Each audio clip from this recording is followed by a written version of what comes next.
नमस्कार दोस्तों, स्वागत है आपका हमारे चैनल रणनीति में। तो दोस्तों, ऑपरेशन सिंदूर के सक्सेस के बाद अब ताइवान भी राफेल के पीछे क्यों भाग रहा है और चाइना को उससे क्यों डर लग रहा है। इस वीडियो को लाइक करिए और बेल आइकन दबाकर सब्सक्राइब भी कर दीजिए, क्योंकि आज हम बात करने वाले हैं कि कैसे एक सक्सेसफुल ऑपरेशन के बाद पूरी दुनिया में राफेल की डिमांड आसमान छू रही है। दोस्तों, पिछले कुछ महीनों में ऑपरेशन सिंदूर को लेकर इंडिया और पाकिस्तान के बीच क्लेम्स और काउंटर क्लेम का खेल चल रहा है।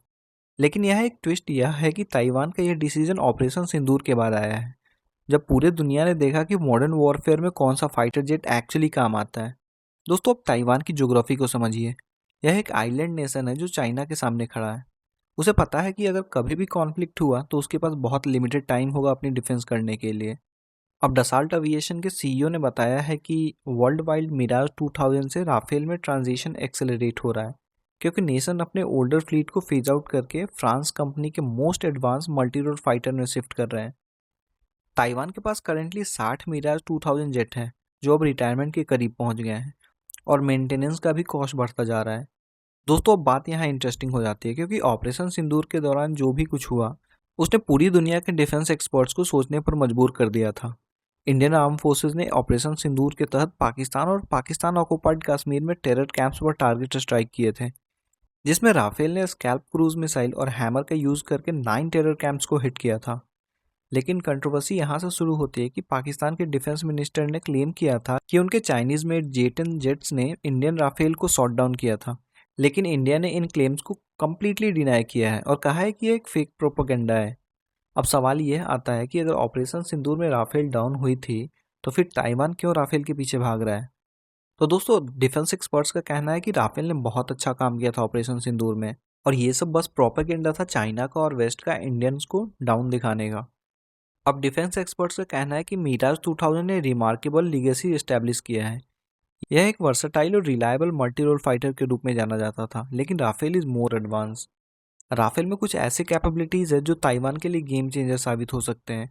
इसमें बियॉन्ड विजुअल रेंज मिसाइलें हैं, एडवांस रेडार सिस्टम है, और मोस्ट इंपॉर्टेंट इसमें मल्टी रोल कैपेबिलिटीज़ है, जिसका मतलब यह है कि यह एयर टू एयर कॉम्बैट भी कर सकता है और ग्राउंड टारगेट्स भी हिट कर सकता है। ताइवान के राफेल इंटरेस्ट का सबसे बड़ा सिग्नल चाइना को जा रहा है, क्योंकि राफेल की रेंज और कैपेबिलिटी को देखते हुए यह चाइना के कोस्टल एरियाज तक स्ट्राइक कर सकता है। फ्रांस की पोजीशन भी इंटरेस्टिंग है, क्योंकि चाइना के साथ अपने इकोनॉमिक रिलेशन को बैलेंस करना चाहता है, लेकिन साथ ही ताइवान को डिफेंस इक्विपमेंट भी प्रोवाइड करना चाहता है। डसाल्ट के सीईओ ने फ्रेंच लॉमेकर्स के सामने कॉन्फिडेंटली डिक्लेयर किया है कि कस्टमर वांट्स राफेल, और यह स्टेटमेंट डिफेंस सर्कल में ग्लोबली इको कर रहा है।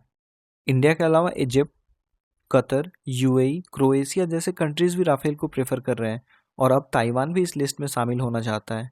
दोस्तों, अब राफेल की इस ग्लोबल सक्सेस के पीछे कई फैक्टर्स हैं। इसकी प्रोवन कॉम्बैट कैपेबिलिटीज, जो रिसेंटली हमने ऑपरेशन सिंदूर में देखा, फ्रेंच गवर्नमेंट का डिप्लोमेटिक सपोर्ट, और मोस्ट इंपॉर्टेंट इसकी टेक्नोलॉजी ट्रांसफर पॉलिसीज, जो कई कंट्रीज के लिए अट्रैक्टिव है। दोस्तों, अब ताइवान के लिए सबसे बड़ा चैलेंज यह है कि यह एक पॉलिटिकली कॉम्प्लेक्स सिचुएशन में है। टेक्निकली यह रिपब्लिक ऑफ चाइना है, लेकिन प्रैक्टिकली ये एक इंडिपेंडेंट एंटिटी की तरह ऑपरेट करता है, और मेनलैंड चाइना इसे अपना पार्ट मानता है। इस सिचुएशन में ताइवान को डिफेंस इक्विपमेंट की परचेज करना भी चैलेंजिंग होता है, क्योंकि बहुत से कंट्रीज चाइना के प्रेशर में आकर ताइवान को वेपन सेल नहीं करते हैं। फ्रांस एक ऐसा देश है जो ताइवान को हमेशा डिफेंस इक्विपमेंट प्रोवाइड करता रहा है। यही कारण है कि ताइवान फ्रांस की तरफ देख रहा है। अगर हम मिराज 2000 और राफेल की कंपैरिजन करें, तो राफेल में कई एडवांस फीचर हैं, जैसे better radar system, more sophisticated electronic warfare capabilities, better fuel efficiency, advance missile system, multi role flexibility, better maintenance support, और रिसेंटली प्रूवन ट्रैक रिकॉर्ड। अब दोस्तों, ताइवान के लिए ये सब फीचर इंपॉर्टेंट है, क्योंकि अगर कभी भी कॉन्फ्लिक्ट का सिचुएशन आता है, तब उन्हें मैक्सिमम इफिशियंसी और लिमिटेड रिसोर्स के साथ काम करना होगा। अब सवाल यह है कि अगर ऑपरेशन सिंदूर में राफेल ने अच्छा परफॉर्म नहीं किया था, तो क्यों इंडियन एयरफोर्स एडिशनल 114 राफेल खरीदना चाहती है, और अब ताइवान एयरफोर्स भी राफेल खरीदना चाहता है। और मोस्ट इंपॉर्टेंट, अगर ताइवान को चाइना अटैक करता है, तो क्या ये फ्रेंच फाइटर जेट्स उसे एक्चुअली बचा पाएंगे, या यह सिर्फ चाइना को प्रोवोक करने का एक एक्सपेंसिव तरीका है। कमेंट सेक्शन में बताइए आपको क्या लगता है कि क्या ताइवान को राफेल लेना चाहिए या नहीं। क्या फ्रांस चाइना के प्रेशर में आके ये डील कैंसिल कर देगा। मिलते हैं अगली वीडियो में किसी अन्य टॉपिक के साथ। तब तक के लिए जय हिंद।